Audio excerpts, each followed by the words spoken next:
We have a Muslim trying to call us. Let us see.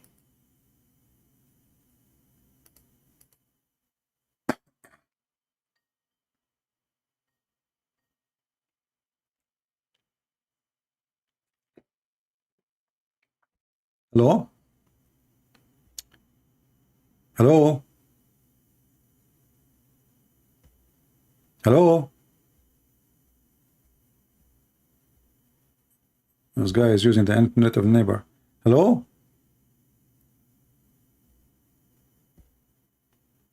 Hello? Hello? Hi, my friend. How are you doing? I'm good. And you? You are a Muslim? No, yeah. You are not? Yeah, I'm Muslim. You are a Muslim? You are not Muslim? I'm a Muslim. Okay, so you are a Muslim. I am not a Muslim. Okay. Why you are a Muslim? There's like an there's like you hit, you know, somebody hit you by the car and you wake up, you become a Muslim. What happened? Huh? Why you are a Muslim? Why you are a Muslim? Well, because I'm convinced. You are convinced? Okay, can you convince me? Go ahead. Can you speak louder a little bit? Because, well, like, basically, I initially came to discuss with you about what you were talking about. Talking about what? Like the think of the miracles of the jinn or something like that. The miracle of Jesus? But we are talking about why you are a Muslim now. The jinn. Ah, the jinn. Are you a genie? No, like, because like we're discussing the passage of Surah An-Naml, right? Okay, so do you speak Arabic? Yeah. Okay, so what about the chapter of An-Naml? Tell me about it. Yeah, so like... Before we go there, my friend, as long as you speak Arabic, you are an Arab. So in the Quran, in chapter 15, it says, فَسَجَدَ الْمَلَائِكَ كُلُّهُمْ أَجْمَعُونَ. Can you translate for us what sajada mean? Like, there are many types of sajda. Tell me what, there is only one kind of sajda, but what sajda mean? Tell me.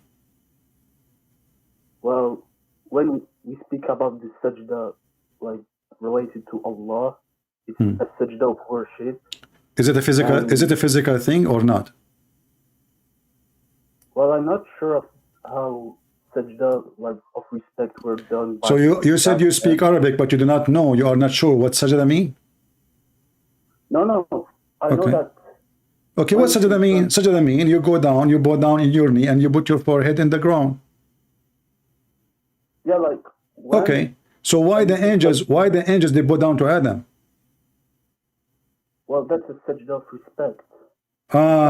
See, guys, look at this. The previous Muslim, he said it's just a myth. This is not a sajda. This guy, he said it's a, you know, respect. So now, why the angels, they will bow down to respect Adam? Cannot say to him shalom, salute? Why they need to bow down physically? Well, I mean, that was a command of Allah. Okay, but why, my friend? Why? Adam is a sinner man. He's a bad man.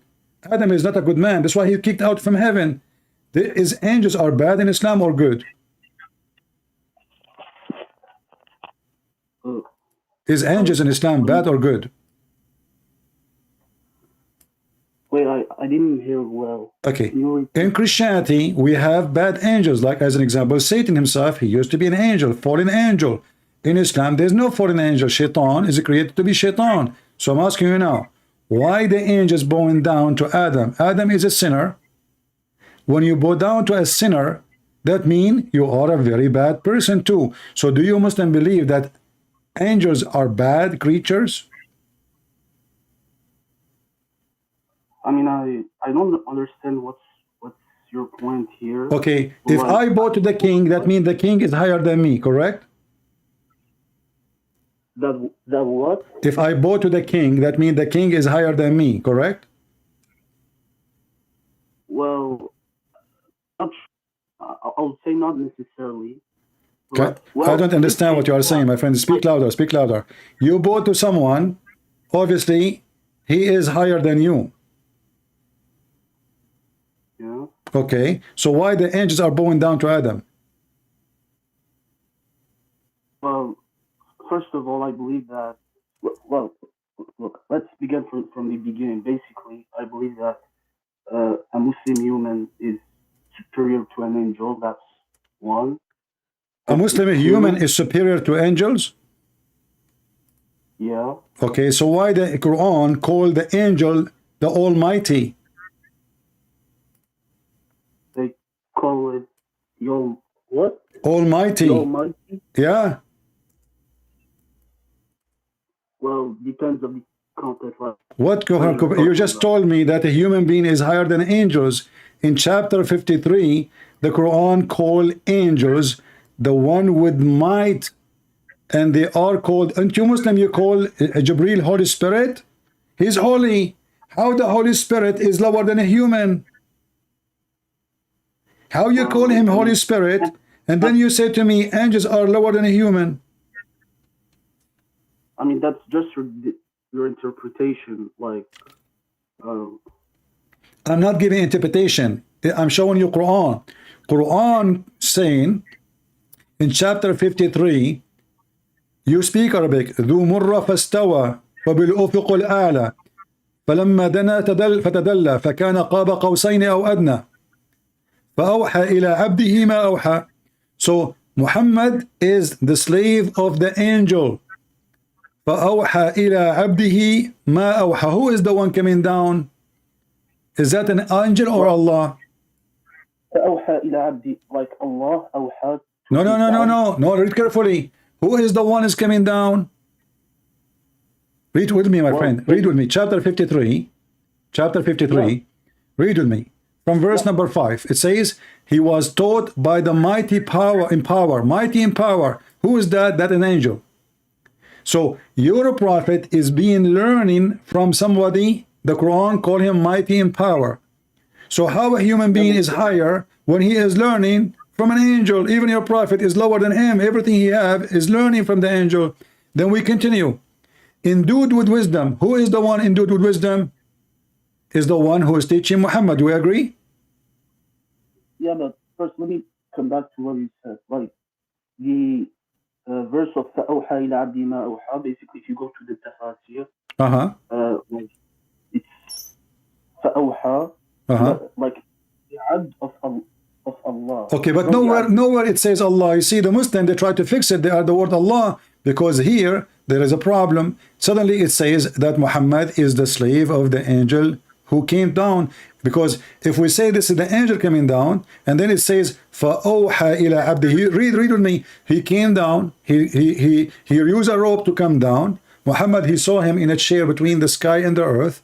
A throne. Allah sat in a throne, not angel. So he saw him, and then he came down like a monkey. It says fatadalla. You know what tadalla means? Tadalla is like you hold a rope and you come down, correct? Yeah. Okay, so your God or the angel coming down with the rope like a monkey, and then he came down and he becomes so close to Muhammad. فَكَانَ قَابَ قَوْسَيْنِ أَوْ أَدْنَى. He was in a distance of 2 bow length or smaller or nearer. And then right away it says, and then he did convey his inspiration to his slave. So the Muslim, to fix it, they add and they say, oh, this is here Allah. But nowhere it says Allah, nowhere it says an angel.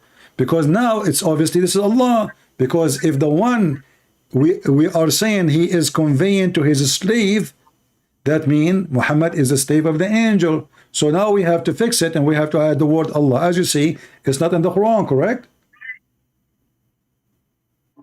Okay, but like, why the tafsir doesn't say as I say, they are trying to correct, they are trying to fix it. Because now what when Muhammad he said that, and then, okay, that's mean Allah. Because it says, after he came down, and now, why he get close to him? Okay, what happened next? He got close to him. Who? The person who came down. He became so close to him, and he conveyed to his servant, his slave, not servant. Ila abdihi. Abdihi is his slave. He conveyed to his slave what he conveyed. So who is the one is conveying? The one who came down. But the one came down, the Muslim, they say this is the angel. If it is the angel, then how the language here using the word is slave? You cannot be the angel and you say Muhammad is a slave of Jibreel. So the Quran have a language problem, is a stupid book as usual, and Muslim they try to fix it by adding words is not there.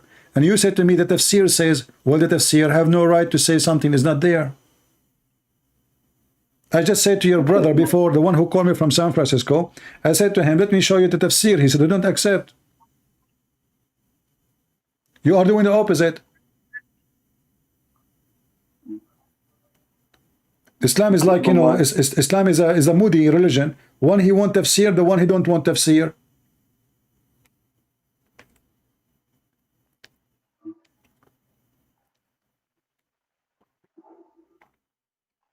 What do you think? Can I just make 2 points here? Sure, no, go ahead, no problem, my friend. You sound like a nice guy. What's your name? Yusuf. Yusuf, you are welcome, Yusuf. You sound like a nice person. Go ahead. Yeah, so, like, just let me finish my thing. So, I wish your voice is more clear, because really I have difficulty to hear you. Okay, so, yeah, basically, like, first of all, as I said, the tafsir doesn't agree with you. And, like, basically, the way you're interpreting it, it's according to, like, your reading of the verse. Like, you cannot interpret the verse without going to the tafsir. But my friend, but when the Quran was sent down, there is no tafsir is written. Yeah, but the tafsir, like, are based from the aqwal of the salaf. Okay, but that means that you Muslim, you don't follow the Quran, you follow what somebody else said, not what Allah said. Allah never said this is Jibreel. Allah actually, he said, the Quran saying this is the mighty in power,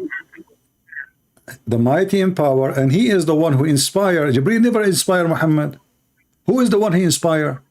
Is it Jibreel or Allah?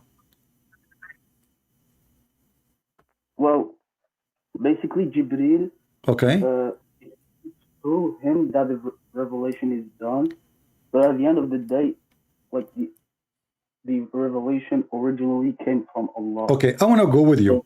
The word wahi, what the word wahi mean? Basically, revelation. Is what? Revelation. Revelation, okay. So, wahi in Arabic mean inspiration, not revelation. Okay. Do I agree? I mean, I'm not sure the difference. You can open dictionary. Wahi is inspiration, not revelation is scriptures. Okay. I mean, okay. Okay. Inspiration is when somebody speak to you in your mind. Is that correct? I mean, I don't really know the difference between those. No, wahi, you are an Arab, I am an Arab, so now we know what wahi mean. Wahi is to receive inspiration directly to your mind, not somebody come to your door and knock at the door, say, hey, Abdul, I have a letter for you. That is not inspiration. Do we agree? Yeah, but like here we say that it's Jibreel who came up with. No problem, but look, here it says it is a wahi. Wahi is not a delivery. Wahi is when God communicate directly with the man he chosen to be a prophet or a messenger, etc., and he convey to him, to his mind, to his not even by talking. You see, when God he spoke to Moses, we cannot say this is wahi because he spoke to him. Wahi is word of God come into your mind without seeing God, without talking to God. God, he spoke to you in your mind. That is a wahi. If God, he spoke to you, saying to you words, and you heard by your ears, and you have a delivery in front of you, a person, that is not a wahi. That is a delivery. So when a messenger of a king, he is sent to other king, can we say he delivered to him wahi or he delivered to him letter, message? That is a message.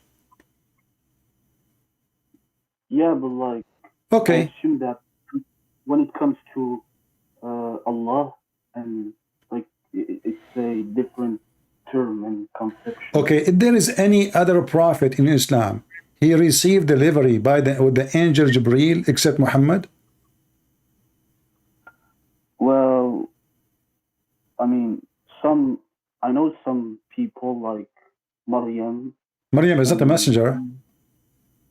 Yeah, but I mean, she's still considered as, well, first of all, some people, I believe like Ibn Hazm, consider her as a prophet. Well, I mean, Maryam is a prophet, man. Maryam is a prophet. What is her prophecy? She is a lady. She received a message. She will have a baby. That's it. That is a message. So there is no need for God to inspire her, for she is not a message. She will have a child. That's all. So the only person in the Quran, the angel came to her. One verse says angels, other verse says one angel, but no problem. But says to her, you will have a child. But this is not a wahi. Wahi, you know, like even if we go there, it doesn't say the word wahi, Allah awha ila Maryam. No. Okay, so the only one, huh?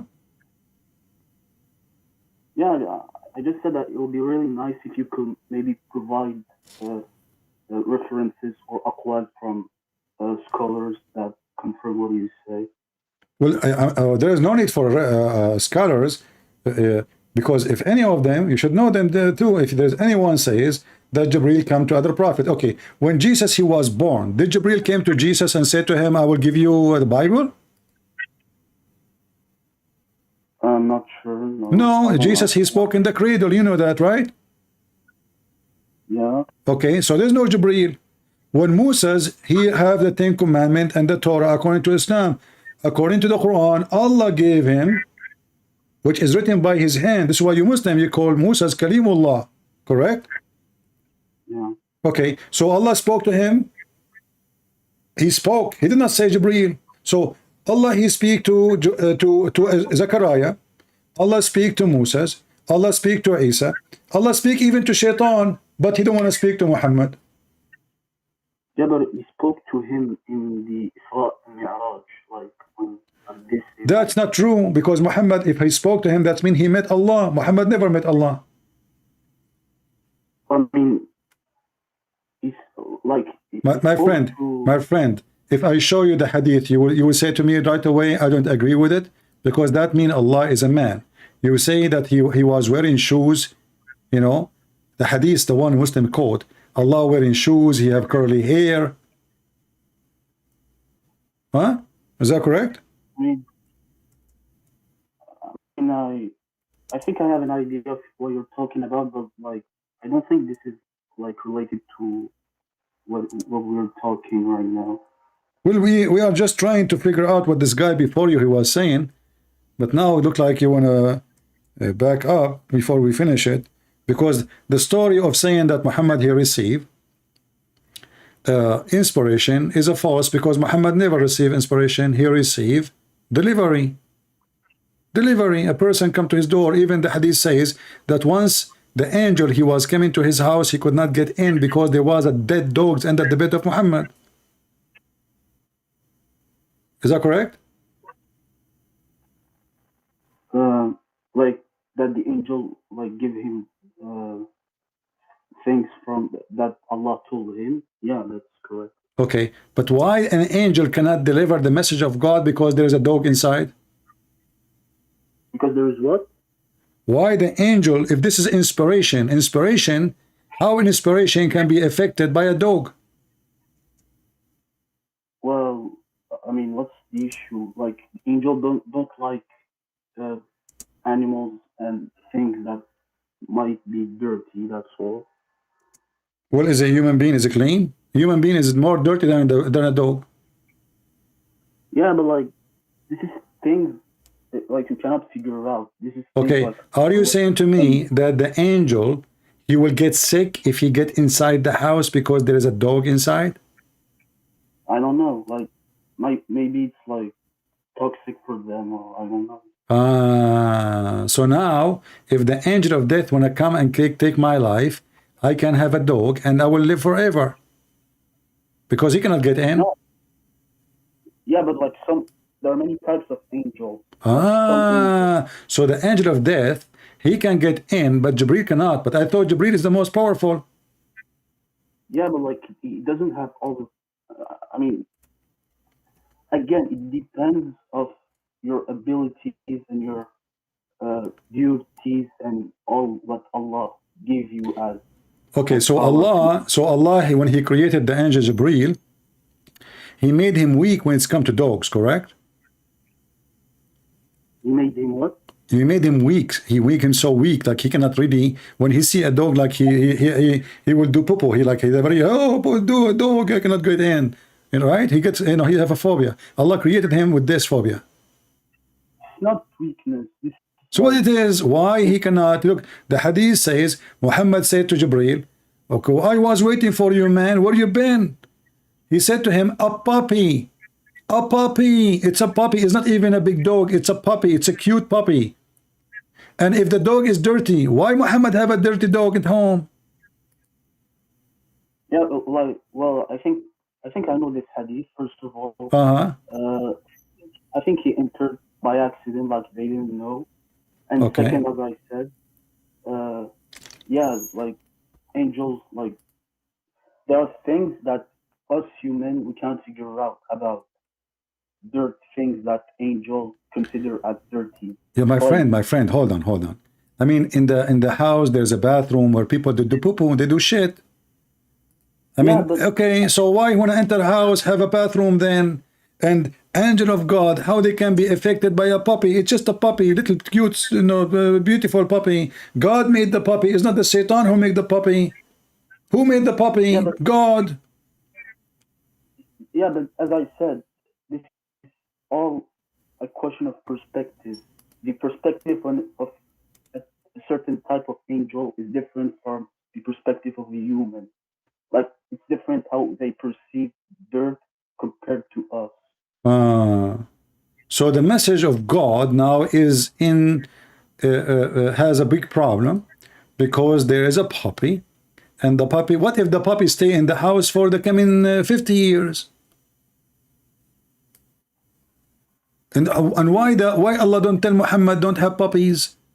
Here we go. The angel is waiting outside, and this puppy playing with his tail, how, you know, and nobody notice. Can't the angel, this angel who have 600 wings, can't he make this puppy come out? Like, get him some beef, some meat, go to Walmart, buy some food, put it outside, the puppy will come out. He could not get in, waiting for this ugly, scary puppy, you know, a horrible puppy, enemy of Allah. You know, the message of Allah was late not to be delivered to Muhammad. All of this because of a puppy. And Muhammad is waiting, you know, like, where is the heck this angel? He told me he will come today, second day, third day, fourth day, 5th day. And then finally, the angel, he came. Okay, hey, Muhammad, my angel, where you been, man? Where you been? Oh, there was a puppy under your bed. This is, what if it's an inspiration? The inspiration will go to your head, not to the puppy. Who is the puppy? I mean, okay, don't they have puppy in Mecca? So what difference is going to be making in the house or in Mecca? The whole city have puppies and have dogs. Yeah, but like, okay, how the angel enter the city? Yeah, but it's different in the house. And again, it's why it's different in the house? There is dogs everywhere. The whole town have dogs. So why it's different in the town? Well, this is because this is what Allah commanded, and this is what it's in the hadith. And like, I just want to tell you, like, in Islam, you must not look at things if you don't understand them in a human perspective. Like, human perspective, okay. Let's look a bit more. Okay, can Allah come to my house if I have a puppy? But like, since when Allah come? Can Allah come to my house if I have a puppy? Who will win, the puppy or Allah? I have a house and I have a puppy in it. Do Allah dare to enter the house where I have a puppy in? Or He don't dare? Well, I mean, first of all, Allah doesn't incarnate on earth. Like, we don't believe in incarnation. Well, are you sure? Well, yeah. Okay, isn't it your prophet? He says Allah, he come every third part of the night. Yeah, this is in the, like, I think it's the Sama al-Dunya. Okay, but that means he incarnate, because now he is going inside his creation. Isn't it the Sama Dunya is his creation? This is not incarnation. He just like moved, but he stayed the same. Okay, do you see my screen? Yeah, I mean, I see a Okay, I want to show you something. Then you said to me, Allah don't incarnate, correct? Yeah. All right.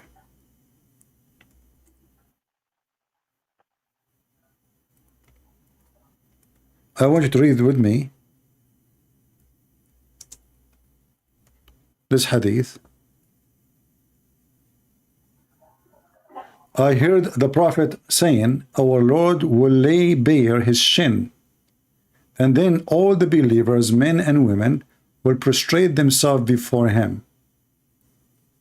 Is that shin of Allah is original or incarnate?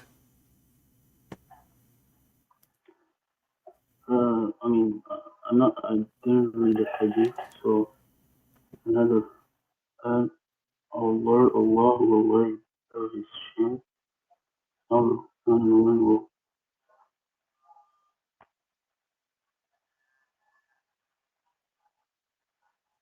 Like, is it the saq thing? Saq, yeah, saq. This is in the Quran too. Okay, so what's the problem? Allah have a shin. You said to me, Allah don't incarnate. Allah have a physical, Allah is a physical being. He have 5 fingers. Yeah. He have 5 fingers. He have 2 hands. He have a shin. He have a foot. Yeah, this is his original form. Oh, this is original. Okay, so guys, so this is original. So Allah is a creature who have body. Well, like, kind of, yeah. Okay, who is the one who created the shin of Allah for Allah? I mean, it's part of Allah. What do you mean? Yeah, but I mean, how Allah got his shin, his first shin? He got it like he created the shin, or he was born as a shin? I mean, it's just like if you tell me like who created Allah, like the shin of Allah is part of Allah. Like, okay, so now Allah have parts. Allah have parts, and his shin is his one of his part. What other part Allah have? I mean, I believe he has like 2 right hands. Okay, why he have 2 right hands? Why he don't have like one in the left and one in the right? Why he have 2 right hands? I mean, because this is the reality. This is reality. Okay, so don't you think this is a defect maybe by birth? Because now, like, if I hit Allah, if I am in his left shoulder side, I hit him, he cannot hit me back because he have 2 hands in the right side. In the left, he is exposed. He cannot protect himself. So why Allah, he needed 2 hands in the right side, and yet he have 0 hand in the left side. And now, because we have only 2 hands in the right, that means Allah have right and left, he have front and back, and there is only a misbalance, 2 hands in the right. Yeah, but like, again, right now you're like portraying Allah in your mind. Like, it doesn't work like that. When we say he has 2 right hands, yeah, like we don't necessarily mean that it's on the same part. Like, we just don't try to imagine it. We have. Why we cannot? If Allah he says hands, that means they are hands. That's it. He told us to imagine it because the word hand is an image. You see, yeah, all our language, all our words is nothing but images. We don't have real language in our brain and head. We have letters connected to images. So when I say chair, I have an image in my chair, in my head of a chair, and then a word next to it. It's how to write that image, how to describe that image. But it is an image. So when Allah he says he have 2 hands and both of them they are right hand, we know what right mean. We know what hands mean. So don't tell me the hand mean leg and the leg mean nose. When Allah he says hand, that means it's a hand. Yeah, but like, as like, I mean, I also have a book with me, like the Aqidah of Ahlul Hadith. Like, as it says as the ulama says, like, this is just like this. It's the same terms, like the term like the hand of the creator and the hand of the creation, like you can compare it. Like, okay. And you cannot imagine it. You cannot imagine it. Okay. Well, how we cannot imagine it? He just told us a hand. That's it. The second we say hand, we imagine. I mean, you see those scholars, they are just trying to make a philosophy out of nothing. He said it's a hand. It's a hand. What do you mean you cannot imagine it? Did Allah say he cannot imagine it? He just said nothing like him. So maybe he is bigger, no problem. Maybe he is smaller, no problem. Maybe he's a micro Allah, no problem. But I am nothing like me too. There's nothing like you, nothing like me. Every one of us is different creature. Nobody is like anybody. Even twins are not the same. In the hadith, my friend, it says, Allah will come to them in an image, in a creation other than the one which they knew. So when Allah he come to you in an image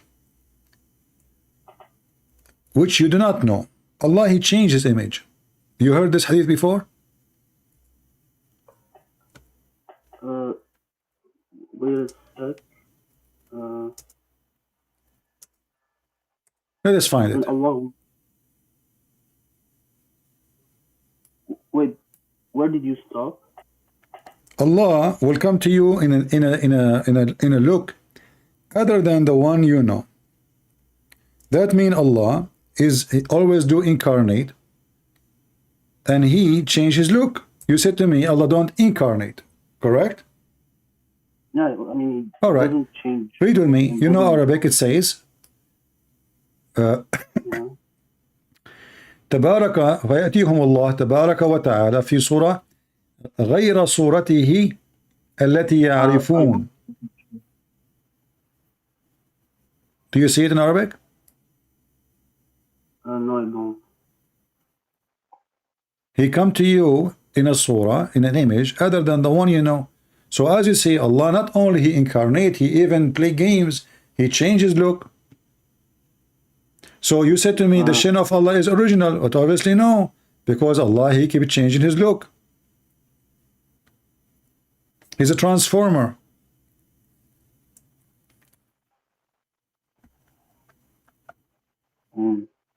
Do you see it or no? Yeah. Okay. So Allah himself is playing games. And now I want to ask you then, as long Allah, you said to me his shin is the original. So now what Allah will do with the original shin when he change his look? Is he going to put the original shin in the closet? And then he will make a new one? And then when he is done, he come back to the original one?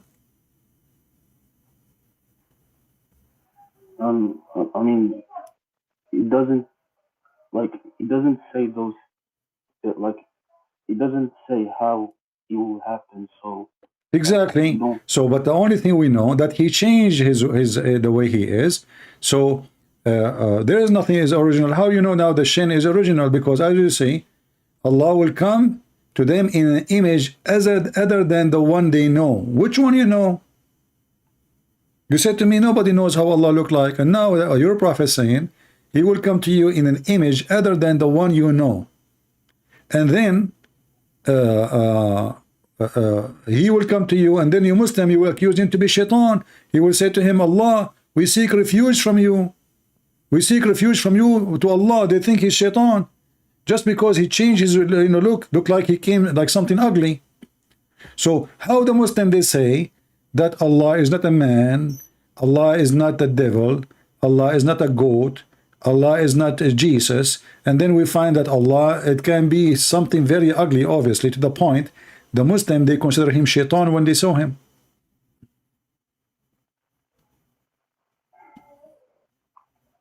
I mean, do you see it says we seek refuge?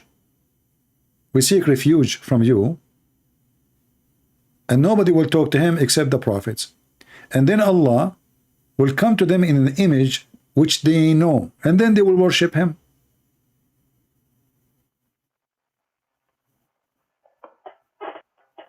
I mean, yeah, but again, like, you're just making too much, like, portraying, and yeah.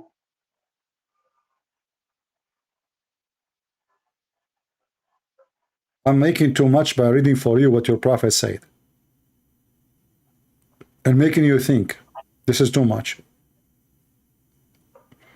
Because here we find that everything the Muslims they say to us about their God is turned to be a lie.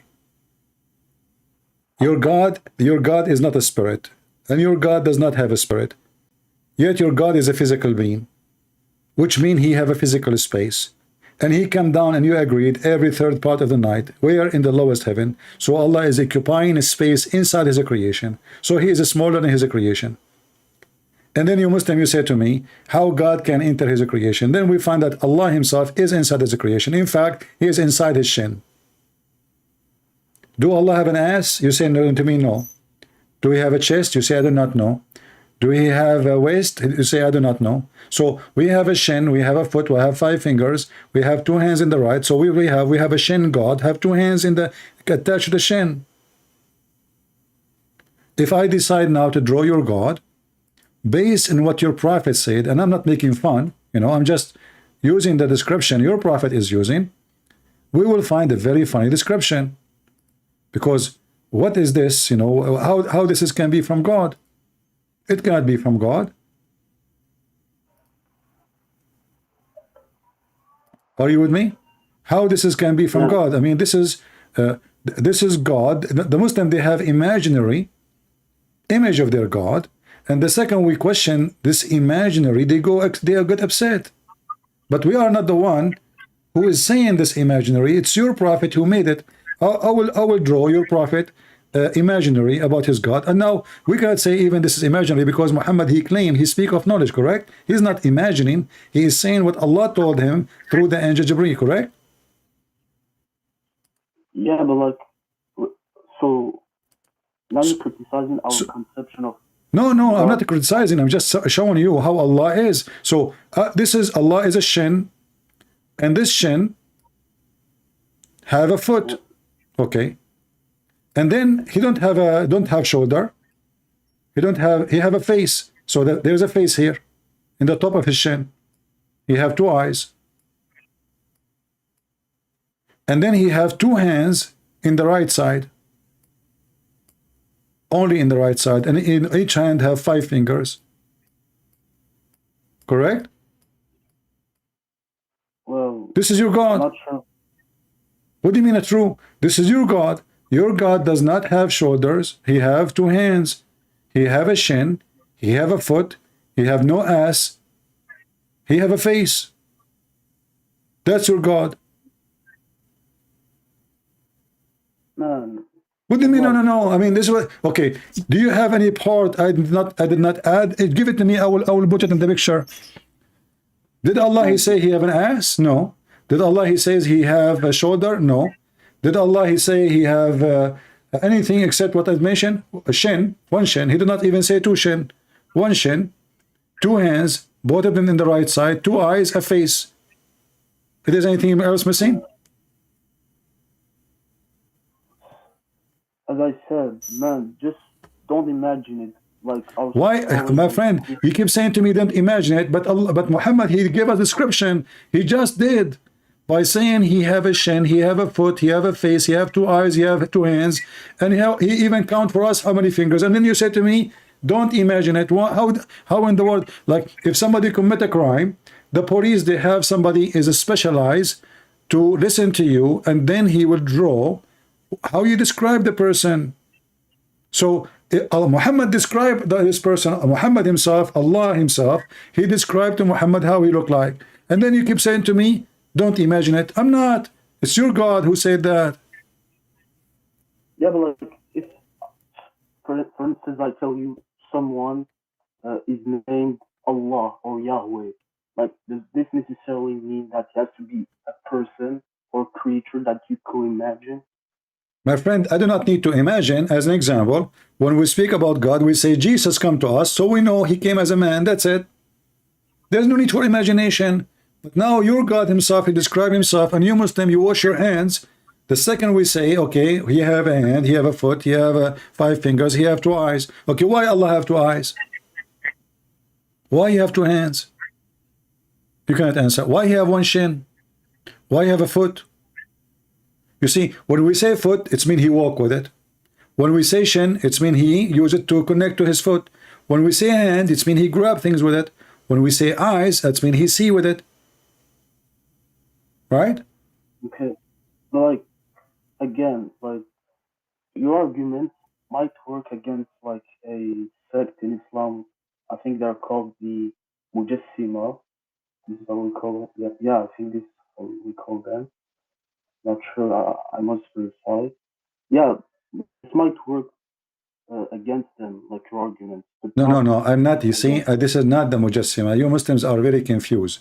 It is Muhammad is the Mujassima. Muhammad, he gave you this prescription. So when this sect of Islam says, okay, this is what Muhammad said, why you go against them? This is what he said. Is Ibn Taymiyyah is a Muslim Mujassima? Ibn Taymiyyah. Ibn Taymiyyah, he said that Muhammad, you said to me, you remember? You said to me when Muhammad, he went up to the sky, he met Allah. Yeah. Okay, but this is what Ibn Taymiyyah said. He met him wearing a shoe, but this is according to Aisha, this was a dream. This is not true. He never saw Allah, he never met Allah, he never heard of Allah. Okay, but I think like he met him, but he didn't see him. Okay, how you can meet him, but you cannot see him? Because he was covered with. Where it says he met him? Can you show me? I mean, I don't have the hadith with me right now. Yeah, like, I don't have the hadith, so I cannot. How you meet somebody, but he is not there? And if Allah, his light is so strong, then how in the word Muhammad, he cannot even see the light? Because, okay, to see, you cannot see Allah, but you can see his light, and his light will make you blind. Isn't it the Quran says that when Moses asked Allah to show him himself, Allah, he shows some of his back to the mountain, and the mountain collapsed?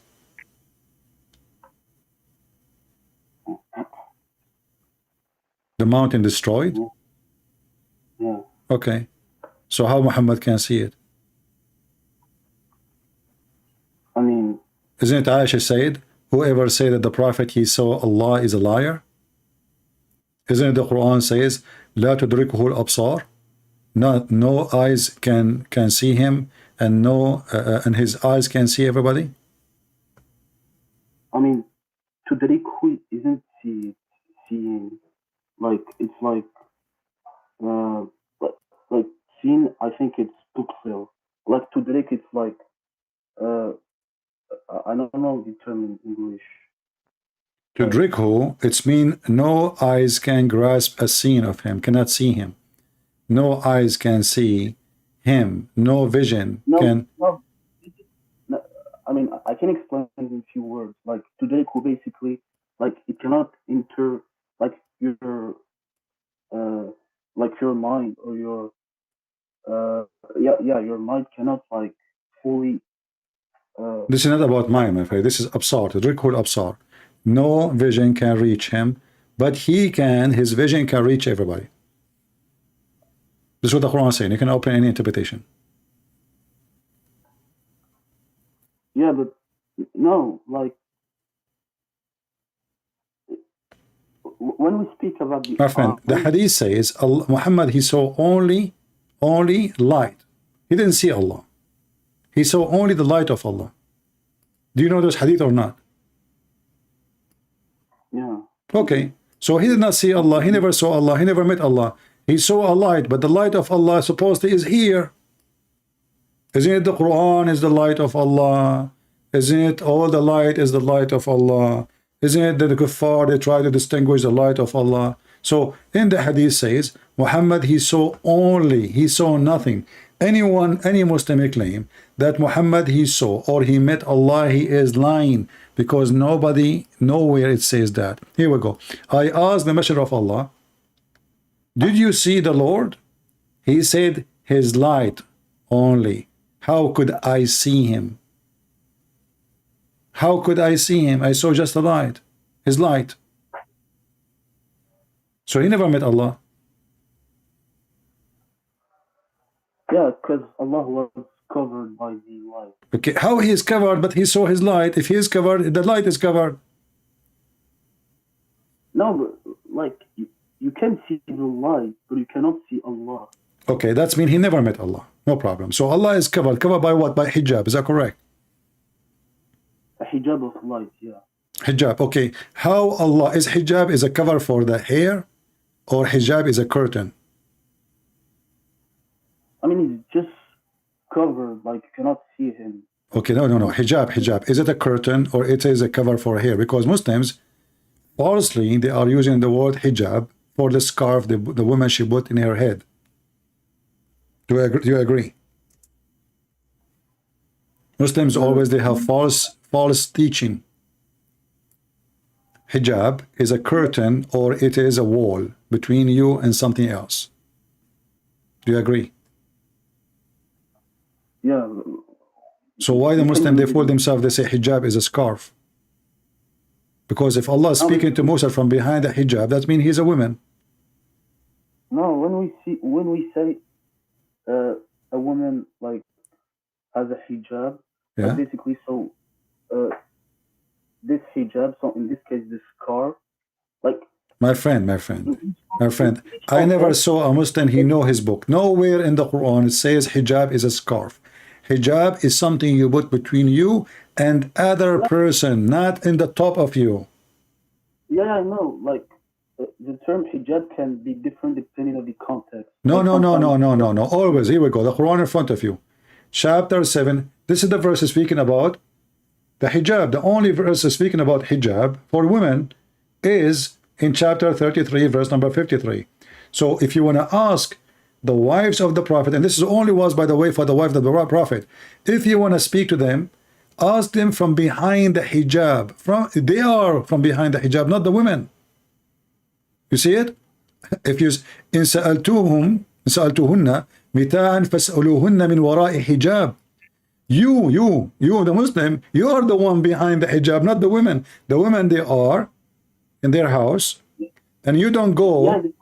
Yeah, so the hijab is can be a door, can be a wall, can be a curtain.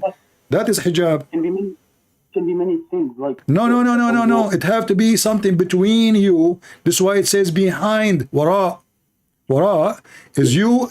She is in the front. You are behind that hijab, not in the top of her, not underneath of her. It is something between you and her.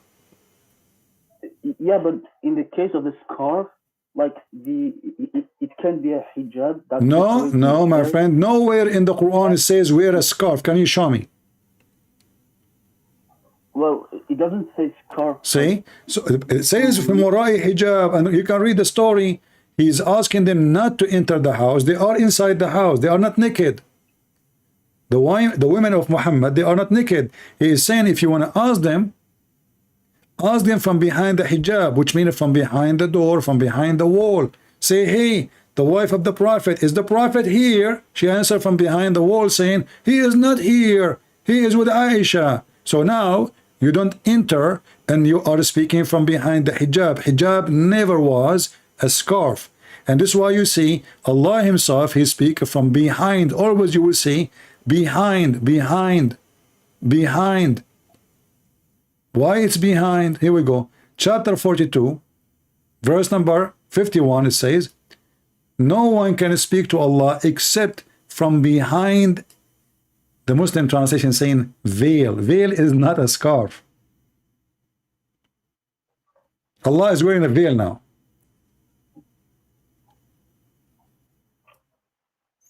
Well, yeah, like. And look with me. Look what this verse is saying. You remember we spoke about inspiration and wahi?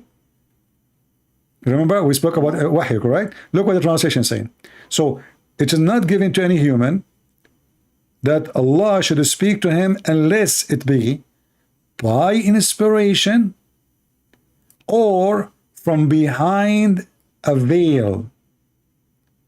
No one can see, and always he is behind something. So Muhammad never met Allah, because to meet Allah You have to be nothing between you and him. That is meeting. Otherwise, I did not meet him. If you speak to me and I'm not in front of you, this is not a meeting.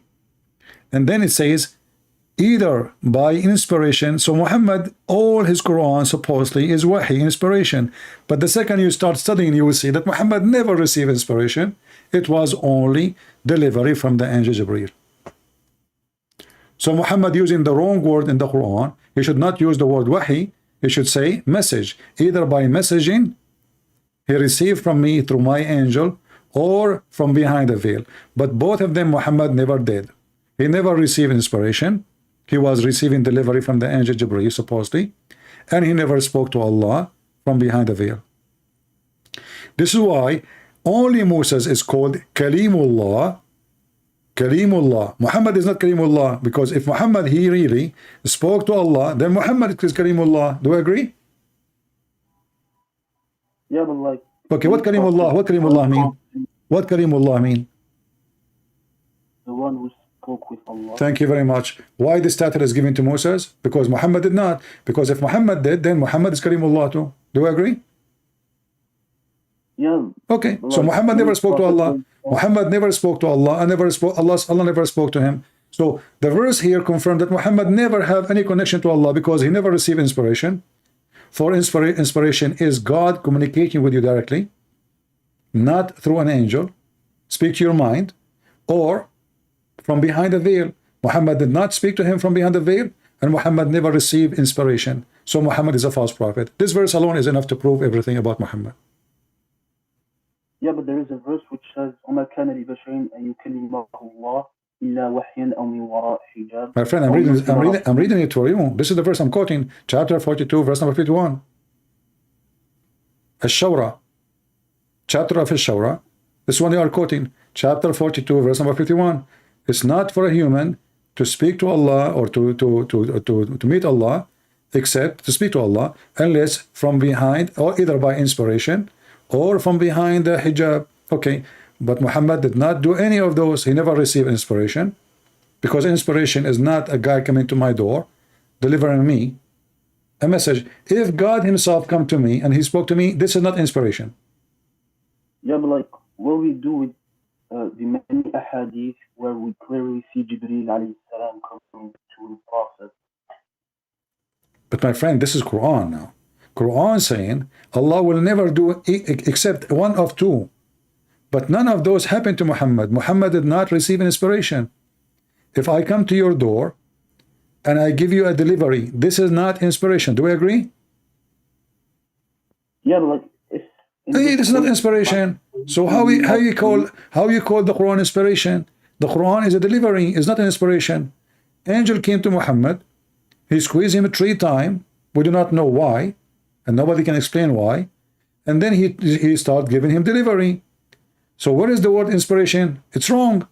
The Muslim, they say, and you speak Arabic, Quran is perfect in Arabic, but you know that the Arab, they laugh at the Quran, and you are an Arab, I am an Arab, we are laughing now, because how it is an inspiration, yet but Muhammad never received inspiration. Muhammad received delivery. The word wahi only can be used if someone received through his mind, not by voice, not by, if a voice can speaking to me, this is not inspiration. If a voice speaking to me, if I heard somebody, he's talking to me, this is not inspiration. I heard him. If I saw somebody and he spoke to me, this is not inspiration, this is a vision. If I heard no voice, but except in my mind, that is inspiration. Okay, but if I go with you and say that, what do you say inspiration is like dreams? That's an example. That's what you're saying? No. Inspiration right now, like I'm talking to you, and God decided to speak to me in my mind. Okay, don't yourself, sometimes you speak to yourself like you're thinking, correct? You think. All of us, we do that, right? So God, he can talk to you in your mind. Hey, you know, Abdullah, do this. You know, that is from God, that inspiration. Oh, I delivered to you a message as inspiration. That means I spoke to you in your mind. not even by voice. If it's by voice, it's a message from God, it's not inspiration. Because I just heard him. Inspiration is something mute, no voice, except inside your mind, your head. And same time, you're a prophet, he never received Arabic Quran. Correct? Yeah, he just, as a book, he just received the Quran. No. Muhammad did not receive Quran. Muhammad received a sound of a bell. That is the only inspiration he have according to Muhammad now. Because you see the story of Jibreel proven to be a lie from Muhammad, because how Jibreel is talking to him and giving him delivery, and now suddenly delivery became inspiration, and Jibreel is giving him a sound of a bell. Is it true that Jibreel, he used to speak to him in a sound of a bell? But I mean, I know the bell changed, but yeah. No, I'm saying, did he speak to him in a sound of a bell? I mean, I know that, like, before a wahi come, like, he hears some bell. Exactly. So now, listen, now you are learning what inspiration is. Inspiration, you hear it in your mind, in your head.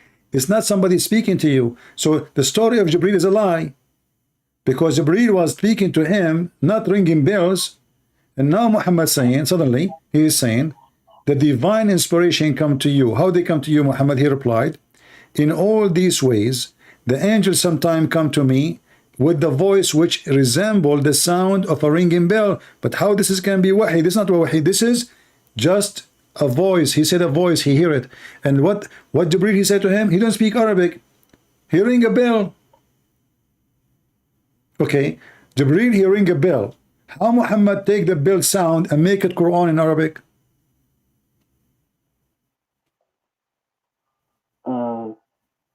Like here doesn't necessarily say that, like, when the bell come, like, it's necessarily the Quran. And also, like, okay, but he gave him bell. He gave him a sound of a bell. He did not give him Arabic. Sound of a bell is sound of a bell. So how Muhammad translated the sound of the bell to Arabic words? Well, if we go with the proposition that he might receive the Quran, it just said that the voice resembles to the bell. It doesn't say that it's the sound of, like, we still recognize the Quran. Because the sound does not a sound of a language. This is why he's saying resemble the sound of a bell. He's trying to give them the most close explanation to what he hear. So he did not hear words. He hear a sound of a bell, resemble the sound of a bell, mean the likeness of a sound of a bell. And why the angel is doing that? I mean, why he is speaking to him in the language of the bells? But isn't it the bell's language is the language of the devil?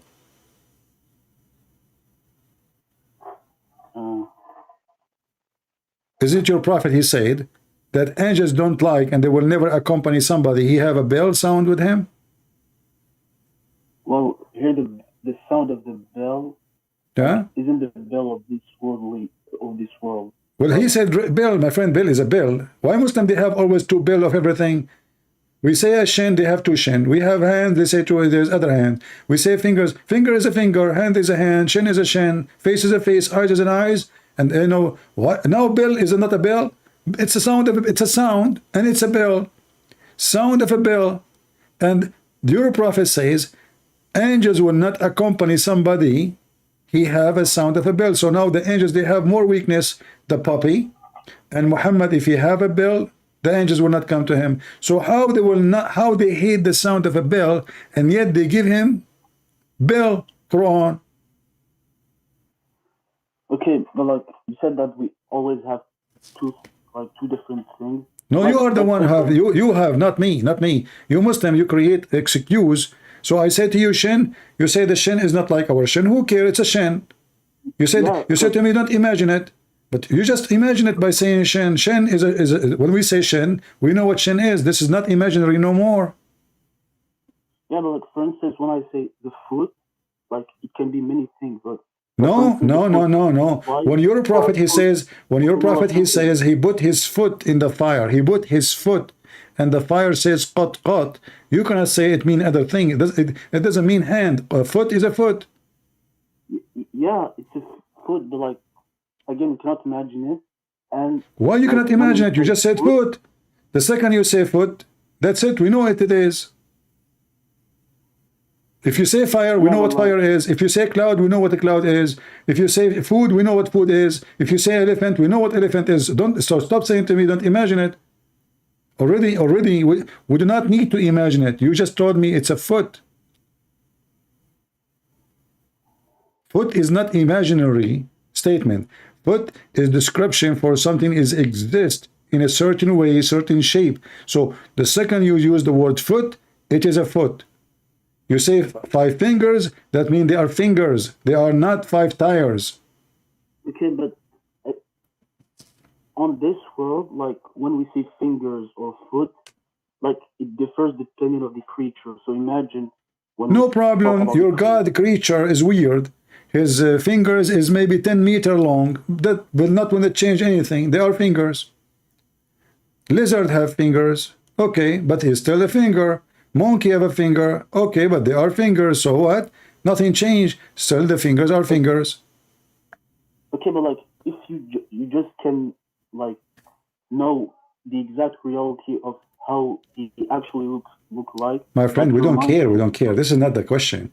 You see, if you say to me you have a brother, he have a mustache, I don't know really how he look like, but I know now what mustache is. I do not need really to create my own way of a face now. So I know what mustache mean. I know what a beard mean. I know when you say to me he is 6 foot, I know what 6 foot is. So that's it. But now you trying to avoid the description of your God, and you're trying to avoid that your prophet is weird person. He contradict himself. One hand, Shaitan, he is the one who used Bill. In the other hand, angel is the one who used Bill. In one hand, angels cannot and will never accompany and will never come to a person. He have a bill with him because of the sound of the bill. In the other hand, Muhammad received revelation in the sound of a bill. In one hand, Allah is almighty. In the other hand, Allah cannot enter a house or send his messengers, his soldiers, his army because there's a puppy. In one hand, nobody can change his destiny. And if Allah decides for you to die, you die. But Moses can change the date of death by beating the angel. Everything is a contradiction in Islam. How in the world this guy he did beat the angel of death? When the Quran says that everything is ajal, so every person he have a destiny for how long he will live. And then you say to me that Allah he sent the angel to take the soul and the ruh of Moses, and then Moses he played karate with the angel and he beat him and he kicked him out of his house, and then the angel come to Allah and his eye is coming out. I mean, I heard that some interpreted like who interpreted this said that the angel took the form of a human. So it's normal if he was able. My friend, doesn't matter. This guy is the angel of death. He is coming to take his life. You see, you Muslim, you try to find the solution always. So now we find the solution. Oh, he came as a human. How he is the angel of death? Angel of death, he does not need to come as a human or he wearing a uniform of a doctor. He takes supposedly your soul. He is not a human. He is an angel, and nobody see him. And how he now he have a physical body. And how in the world his eye is coming out? Is that a true story, or this is Muhammad making a Bruce Lee movie? The guy is sent by Allah, and how? And now I need to ask you: do Allah take your soul by sending the angel of death, or He can take your soul automatically? Why He need to send the angel of death? What is that? What is the angel of death mean? I mean, it's his duty to take your okay soul. So Allah he decided that Moses today have to die. The angel is coming to take his soul. The Moses, you Muslim, you claim Moses is a prophet, right? Muslim prophet. No. But isn't it truly that if you beat the messenger of the king, does that mean you disobey the king? Moses now he disobeyed God. Moses he is beating the angel of God. He refused the command of God. But he didn't know that he was the angel. No, he knew. He told him, read the hadith. جاء ملاك الموت إلى موسى عليه السلام فقال له أجب ربك فقال فلطم موسى عليه السلام ملك الموت. So he told him, I'm an angel. He told him, I'm coming from your Lord. Today your soul will be taken from you. What Musa he do? He played like a Bruce Lee now. Ching, and you know, he beat the angel. What the heck? Why Muhammad did not do that with the angel? He can live longer. If this is the case, I am very well armed. Where is the angel of death? I will shoot him. Is Musa's are like, is Musa's a human, or he is like a, how in the world Musa's is it changing his destiny by beating the angel of death? Like, but at that exact moment, like, it wasn't the, like, at that day, Musa alayhi salam was supposed to die, but when the angel of the death came at the first time, like, it wasn't at that time that the soul of Musa was supposed to be taken. So, like, Allah planned all that. So are you saying to me, Allah, he sent the angel of death, and then he inspired Musa to beat the angel of death, and then the angel of death came to Allah, his eyes coming out because this was the plan of Allah? I mean, this is Qadr. Yeah. Okay, that means Allah is stupid, because what is this movie for? So guys, what our friend here is saying, Allah, he wrote a destiny for Musa that when the angel of death he come to him, Musa will beat him, and he will make his eye come out, and then the angel will come to me, and I will fix his eye, and then I will send the angel back, and I will say to Musa, put your hand there in the top of the ox, and then whatever hair is there, you will live in the same. So this is all is a movie drama. Allah, guys, he wrote the story before him with Musa, and Musa is not his will. Musa, Allah decide for him. Okay, so the angel, the poor angel, he went there to get a beat, you know, beaten by Musa. It's just part of a movie, and Allah is doing as he wish. All of those are victims. Musa is an actor, the angel is an actor, Allah is the player. You see, my friend, why we say Islam is stupid?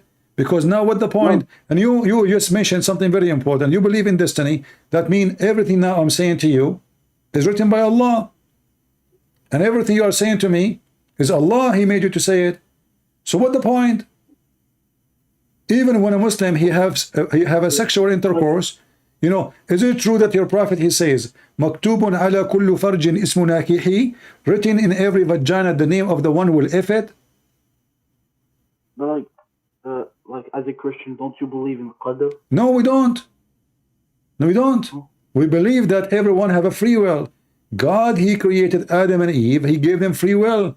Eat as much you want, do as much you want, except this tree. It's not a destiny. Don't do that. He did. This is not a free will. This is a free will. This is not a destiny. In your religion, no. In your religion, Adam, he commits sin because Allah forced him to commit sin. So what the point? So Adam is not bad, Allah is bad. Eve is not bad, Allah is bad. We are not bad, Allah is bad. For everything bad we do was a destiny. So Islam is stupid. And then Allah, why want to punish me if he decide for me to do the bad things? So he make me do bad things, and then he will punish me for doing bad things. This is madness. This is not even just. What is the just? Okay, but this is something concerning the Qadr and Allah. I cannot question it. No, you cannot question it. I can, because I have a brain. Okay, but like, so if I go with your perspective, then even God in your religion created Satan, created bad No, people. my God, he did not create Satan. You are wrong. My God, he created an angel. The angel, because he have a free will, he decided to disobey God. Okay, in your religion, Allah created Iblis. Iblis, he worked for Allah and he is a Muslim. Isn't it the Quran says Iblis is a Muslim? He was a jinn before. Well, yes, he's a jinn. No, he's a jinn, but he's a Muslim. Yeah, he was a Muslim. No, he was not. He is still a Muslim. No, right now he's not a Muslim. Okay, read with me this verse then, my friend. Here we go. I will show you a verse on the screen. Give me a second, and you read it in Arabic. Okay.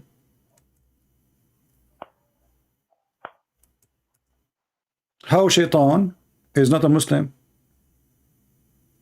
Chapter 15, verse number 39. Read it for me in Arabic.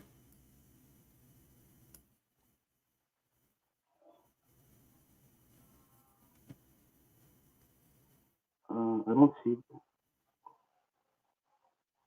قال ربي بما أغويتني.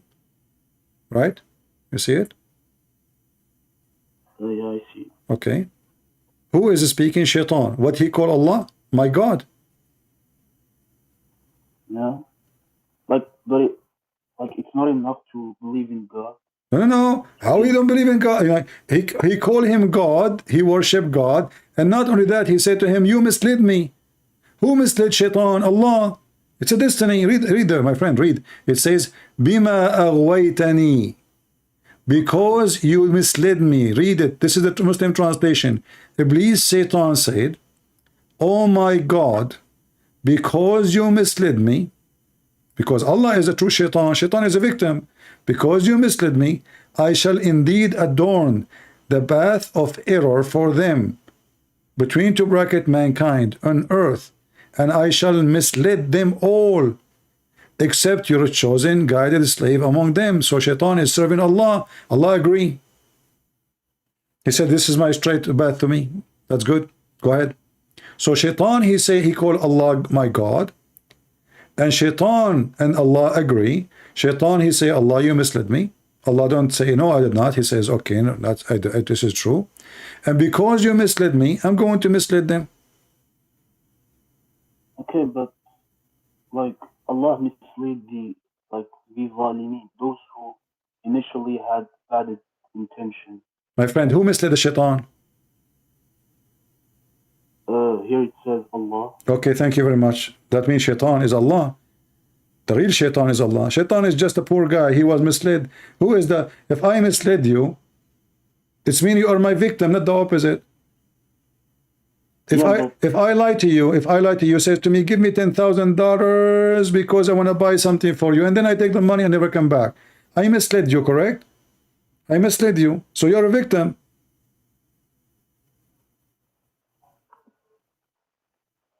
So Shaitan in Islam is a victim of Allah. The real Shaitan is Allah. Iblis is a poor guy. He is still believing Allah, even though after he misled him, because he have no choice. He believe in Allah. He worship Allah. And he said to Allah, okay, as this is what you wish, you misled me, I will mislead them. Allah, he says, good for you. Go ahead. And they made an agreement. I will mislead only those who they are not chosen by you. Which is very stupid, because how you can mislead someone? He is already misled, because the one is chosen by you already. It says, except illa ibadaka minhum al-mukhlisin, except your slave among them. Well, but how you misled someone? He is not a slave of Allah. You cannot mislead him, because already you are misled. If somebody is not a Muslim, how he will mislead him? He is not a Muslim already. He is misled already. I mean, the statement is written by a mentally ill person. How I can mislead someone? He lost the way already. Isn't it Islam is the true way? Okay, so I will mislead those who they are not Muslims. Okay, but those are misled. In order to mislead somebody, he have to be now in the state of not misled. If he is already misled, you cannot mislead somebody is misled. Like you say to somebody, I want to make you have cancer, but the guy already have cancer. So you do not give him a cancer. He have cancer already. So Shaitan will mislead those who they are already misled. That is stupid. But like, is it problematic for you that God can mislead? My friend, your God, it's not a problem for me. It's a problem for you, because you will go to hell. Your God cannot mislead me. So now we confirm that your God is a devil, because God, he guide. God don't mislead. Jesus, he said, I came for the sick, not for the healthy. What does that mean? The sick, he's not a doctor coming, he's opening hospital. No, he came for the one is misled, so he can lead them, not the opposite. Your God, he come to mislead. Everyone is misled in the world is misled by Allah, because Allah misled Shaitan, and then Shaitan, he misled everybody else. But because we believe in destiny as a Muslims, now we believe that shaitan and a human being, they are misled by Allah anyway. Like, I think even God in either in Judaism or Christianity also, I think he misled as well. No. You know, I can give you an example how God can mislead. As an example, a Muslim is coming to kill me. A Muslim is coming to kill me. God can mislead them by their evil, which means he will not make them successful to kill me. Not misled by, let us say, misguiding them. No, they are evil, going to do evil. So he made them in trouble with their evil. That's all. Like you are making conspiracy against Israel and you want to kill every Israeli. God can mislead you to do the right plan, wrong plan, not misled by misguiding from saying the truth and God. No, he can, like what happened as an example when all the Arab they attack Israel and the Israeli have only 4 airplanes, only 4, and the Arab came from every country in the world with arms and etc. God, he made Israel have a victory. It's not the Israeli. How? Because Israeli are a small army, tiny. The Arab, they thought that this army have a lot of airplane, but 2 of them, they stopped working from the first day. There's only 2 left. And the Arab army by hundreds of thousands, if they continue to Jerusalem, they will take it for sure. And they stop and withdraw and run. So their evil misled them. And God did not let them do their evil plan. And the Israelis survived. Then the Muslims, they decide to do second war. And then the Muslims decide to do third war. And each time they come, God protect Israel, and the Muslims are defeated miserably to the point they lost Jerusalem and they lost a great part of land. Even the Egyptian, they lost the Sinai, and the Syrian, they lost the Golan Heights. So you came swarm like locusts from every direction. The Syrian, the Iraqi, the Moroccan, the Saudi, the Saddam Hussein, I mean from everybody. 100,000 soldiers from Egypt alone. And you've been defeated miserably, and you lost the land. Why? This is not an army power. This is God power. This is how God can mislead the evil ones. They want to do evil, and he decides to protect those people. And if God, he decides to protect them, not the evil of Muhammad, not the evil of Allah, not an evil in any world can make it happen. If God is with me, if the Lord is with me, no one can be against me. This is what the Bible says, my friend. Anyway, I want to say thank you for being here with us. You are a nice person. You can call me next time, Yusuf. All right? All right? And I will be happy to talk to you. I hope you learned something good today. And, enjoy your conversation between me and you. Same time, next time you call me, we can continue the conversation. I spoke to you for 1 hour and 17 minutes. 1 hour, 18 minutes, But it was pleasant to talk to you. You're a nice person. And if you have a sheikh, would like to join us, I will be happy. You are an Arab. Sure. Can I know from which country you are? I'm from Algeria. Algeria. Can you invite a sheikh, big sheikh from Algeria to join us? I mean, I'll see. But I don't know shuyukh that know English very well. Oh, you can translate if you want. I mean, they can. I'm sure they will find somebody. You can find somebody, and if you don't, we can translate. You can translate what he's saying, because I would like to see a sheikh supporting you, because I know that no sheikh can make any difference for me. Islam will lose miserably. Islam is not even a religion. Islam is just a hocus pocus collection of stupid things, as you see, and wherever you go, Islam does not make sense. And now we find that even shaitan is a victim of Allah. So what shaitan is? There's no shaitan in Islam. Allah is shaitan. Allah is the real shaitan. So why in the world, Yusuf, you want to follow shaitan, my friend? You are a nice person. Why in the world you want to follow a person? He make you in a destiny commit sin, and then he want to punish you for a destiny he decide for you. I mean, you come up to this conclusion by your interpretation. No, I'm not. I'm just reading your Quran. It's not my conclusion. Allah is shaitan. Shaitan is a victim. The word shaitan does not fit with the Iblis. Iblis, he did nothing. Iblis was misled. My friend, if I misled you, my friend, if I go to a school and I am a teacher, and then I misled my student, who is the one is bad, the student or the one misled them? Yeah, but right now you told me that Shaitan misled Shaitan. No, Shaitan, he don't mislead Shaitan. Allah misled Shaitan. Allah misled Shaitan, and that make Allah is the Shaitan. The true Shaitan is Allah. Shaitan is a present what? Shaitan presents someone he misled. Do we agree? Okay, but here, why, according to you, Shaitan misled in this verse, what it says, Shaitan? Shaitan, he is misled by Allah. According to you, Muslim, Iblis is the first Shaitan, correct? Yeah, and according to you, Allah is Shaitan. So yeah, because Iblis, he is a victim of Allah. Who is the one who is the first person who practiced misleading? Allah. Allah, he mislead this person, Iblis. Iblis, he said to Allah, okay, you mislead me, I will mislead them. It's a business. I'm a victim. I will make them victim like me. Allah, he said, good deal. Go ahead. And you said to me, everything is a plan. So Allah, he planned for this. Allah, he decided to make this person misled. So he will mislead others. And Allah will enjoy it.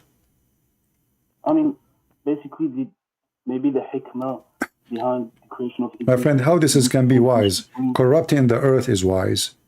Corrupting nations is wise. Corrupting a genie, this Shaitan, he was in heaven. He was a good person. He was in heaven. In heaven, there's no bad people. So, who is corrupting this good person? Allah. Okay, but like basically it's to distinguish between the good and bad people. Like no distinguish. No, you cannot distinguish no more, because the good one in Islam is the good. Who is the best for you? You say Allah and His Prophet, and now we find that Allah Himself is the worst. He is the one who mislead everybody. How He can be good? I mean, but like in many verses, it says that He guides and like He just misled those who like. No, you're wrong. You see, isn't it Allah? He says, are you going to guide the one who Allah misguide? أَتُهْدِي مَنْ أَضَلَّ اللَّهِ? Are you going to guide the one who Allah misguide? So what Muhammad's duty is? He cannot guide even anybody. The one who Allah misguide, nobody can guide him, correct? So the Quran confirmed, this is why my books, I don't know if you have my book, you can read it, Deception of Allah. I have Quran and Science, Sex and Allah, you can read them, all my books. So, أَتُهْدِي مَنْ أَضَلَّ اللَّهِ? Are you going to guide the one who Allah mislead? So, how you will guide somebody Allah mislead? Well, okay. That means nobody can be guided. Because Allah is a shaitan. And Allah actually is more shaitan than shaitan himself, because nobody can guide the one. If somebody is hypocrite, who guide him? Allah. If somebody is disbeliever, who misguide him? Allah. Chapter 4, verse number 88, it says, do you want to guide him who Allah misled? Adal, you know what Adal mean, right? He did lie to. He did fool. He misled, he sent astray. Are you going to guide the one whom Allah sent astray or misguide or misled? And he whom Allah made go astray or misled, you will never find for him any way, between two brackets, of guidance. Your God, my friend, is the devil himself. Sad to say. And I'm here trying to save you, but it's up to you.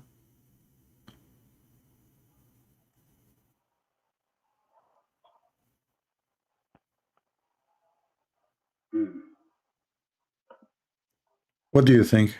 Do you like to leave Islam today, my friend? I'm still not convinced. Sorry. Okay. Yeah, like. So you want to worship the devil? You want to see? You know, it says in front of you. Do you want to guide him who Allah misguide? You know, Jesus said, "I came for the sake not for the healthy. The one is healthy is healthy. Yeah, but like, even in the Bible, God misled. So No, my friend, you are wrong. No, you're wrong. This is only, I just told you how God he misled. God he, as an example, you are evil and you want to do evil. God he will unleash all the evil on you. As an example, like right now there's nations who they are promoting homosexuality and whatever, you know, all those things. So God will take his protection from you. That's how the misled work. He don't mislead them. They are already misled. So you don't want God, you go extreme with your misguidedness, with your filth, then God will take his protection from you.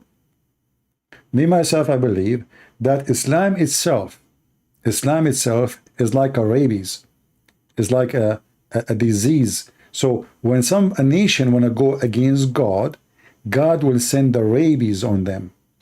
He will use Islam. How he will use it? He did not create Islam, no. He will take his protection from this nation. And then this nation will collapse. So Islam itself is a curse. God, he cursed the Arab. Why? Because they are very much fool. They worship idols.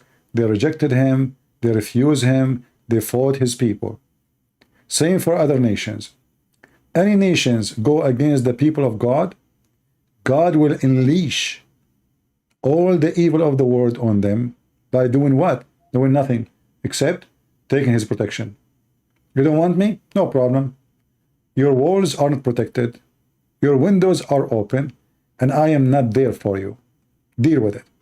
And then you will find yourself fighting all the evil source in the world. This is how God in the Bible works. In your religion is the opposite. Your God, he is inside your house to mislead you, not to guide you. Your God, he sent shaitan even to target his prophets. Every shaitan is appointed by Allah. Is that correct? I mean, I'm not sure what you mean, but like, shaitan can be used as a test. No. Shaitan is an employee for Allah. What test? Test? I mean, do we need to be tested every day? I mean, we are. That's it. We have all kind of temptation around us. We do not need Mr. Shaitan. We do not need him. We can be tested by money. We can be tested by sex. We can be tested by power. We do not need Shaitan to test us. There's tests around us every day. But Shaitan in the Quran is appointed by Allah. Is that correct? I'm not sure what you mean by appointed. Isn't it Allah says that Allah وَكَذَلِكَ جَعَلْنَا لِكُلِّ نَبِيٍّ عَدُوًّا شَيَاطِينُ الْإِنسِ وَالْجِنِّ. We made for every prophet enemies from shaitans and from mankind. Who is the one who appointed them? Allah. So even if somebody is against your prophet, is appointed by Allah. Even if shaitan is against your prophet, is appointed by Allah. So who is the shaitan? Who is the head of the shaitan? Allah. Allah, he is a command. He is the command of Satans in the world. He have a command room. He say, hey, shaitan number 17, you go to Christian Prince. Shaitan number 18, you go to Yusuf. Shaitan number 20, you go to etc. Allah is the one who appoints shaitan. Shaitan is not appointing himself. He's not doing voluntarily. Shaitan is sent by Allah. He works for Allah. Okay, look, let me explain. Basically, how I believe is that the shayateen, like, are in earth, as I said, as ibtila, or to distinguish the believer from a non-believer, and also, so in this case, why Allah... My friend, doesn't matter. You see, you're not listening. Yusuf. Yeah, Yusuf. Ya Khoy. Isma. It doesn't matter. It's a test or not. Still, shaitan is a victim. Shaitan, he have no choice. Allah sent him.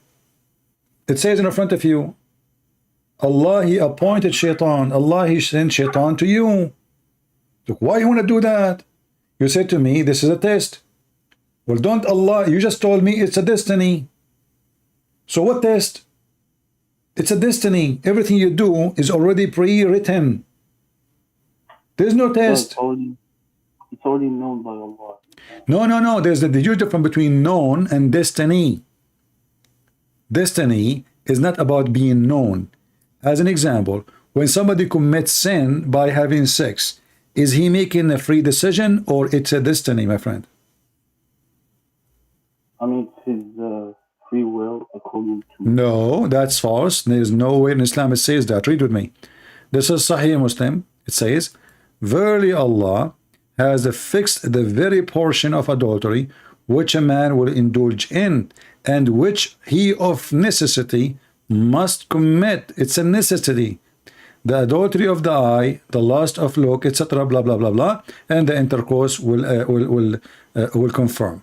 But it's what? It's a desire made by Allah and destiny of action in a very portion, which means when you look, Allah, He wrote it for you. When you touch, Allah, He wrote it for you. When you have intercourse, it is written by Allah. It's not your choice. Yeah, it's written, but it's still a free will. No, how it's free will? It says the very portion. Okay, let me ask you. Even though I lost my voice. When Adam committed sin, did Adam commit sin in the heaven by his will, or it was a destiny? Both. It can't be both. Either it's my will, or it's either it's the will of me or the will of God. Yeah, look, basically there are three types of Muslims. There are the Qadariya. No, don't tell me three Muslims. I don't care about three Muslims. There's no three Muslims. There's Islam only. I don't believe in this garbage. So tell me, when Adam he did, is your prophet, he's one of the three too? Your prophet is your prophet. So your prophet described the sin of Adam. Adam did not choose to commit sin. Moses, he said to Adam, he said to Moses, sorry, Musa says to Adam, because of you, Adam, we are out of heaven. Musa says to him, answering, Adam said to him, do you blame me for something Allah, He wrote for me in my destiny 40 years before my creation? So what Musa is saying, you know what? Because of you, we are out of heaven.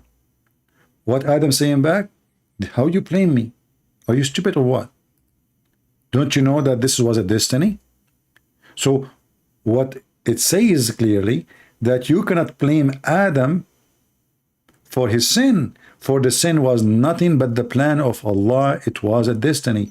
And your prophet said that Adam, he overcome Adam, and he repeat that 3 times. So Adam overcome Moses by his argument. What is the argument? Can you blame me for something written in my destiny 40 years before my creation? So, you know, when Muslims do not even understand what we are talking about, because nobody want to read, nobody want to study, nobody want to go deep in what he's saying. It's a destiny.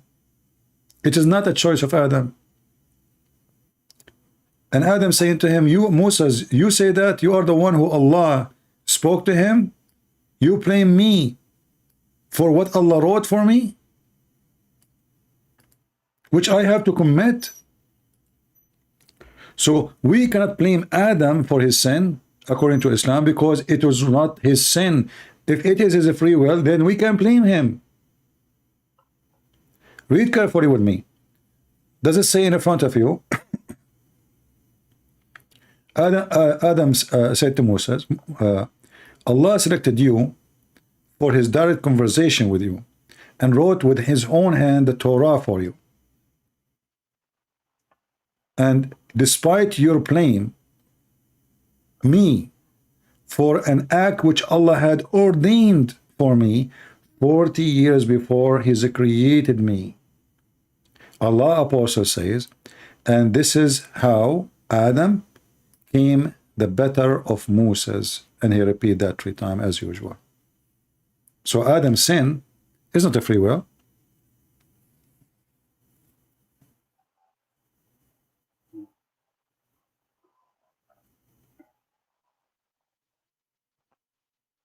And your sin is not a free will. What goes for Adam goes for you. Yeah, but like in this case, it wasn't like the.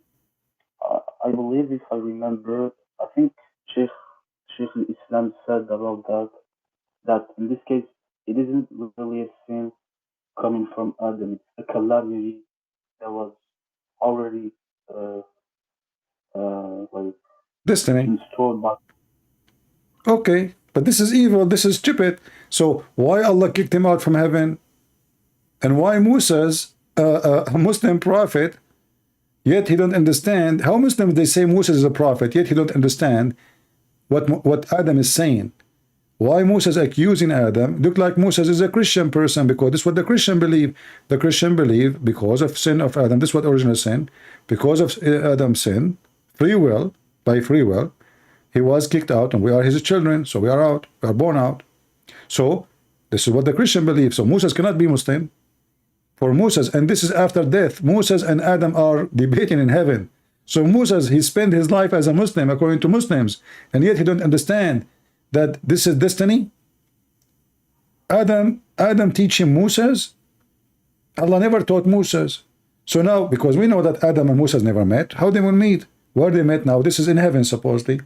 Moses and Adam, which is very funny, because according to Muhammad, every prophet is dead, and he will be the first one to be resurrected. So why Moses and Adam are in heaven now? Stupid story. But anyway, the more your prophet he speak, the more he make disaster, and the more we help us to make Muslims agree to leave Islam and save them. And I hope, my friend, you will be saved and you will leave Islam soon. As you see, this is stupid. Why I'm going to be punished for a sin? It's a destiny. There's a video of Mufti Menk. You can watch it. Search Destiny Mufti Menk. You will see speaking about a thief brought to the Caliphate Umar. The thief, he said to the Caliphate, why you want to punish me for something written in my fate, in my destiny? Mufti Menk, he says, the Caliphate Umar was smarter than him, and he said, well, it is a destiny for you to steal. It's a destiny for me to punish you. Madness. And even Mufti Menk, he said, this is a good argument if you look at it. Very good argument. Why I want to be punished? It's a destiny. So the thief is not a thief. The adulteress is not adulteress. The kafir is not kafir. For this is destiny, and Allah playing with us.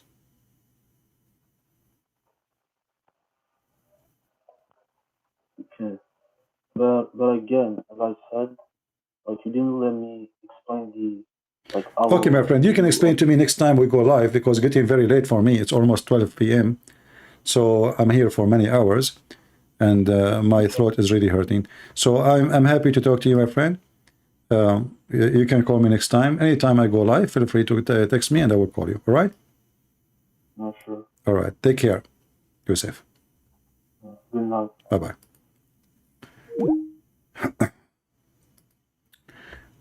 Maybe we have another Muslim. Okay.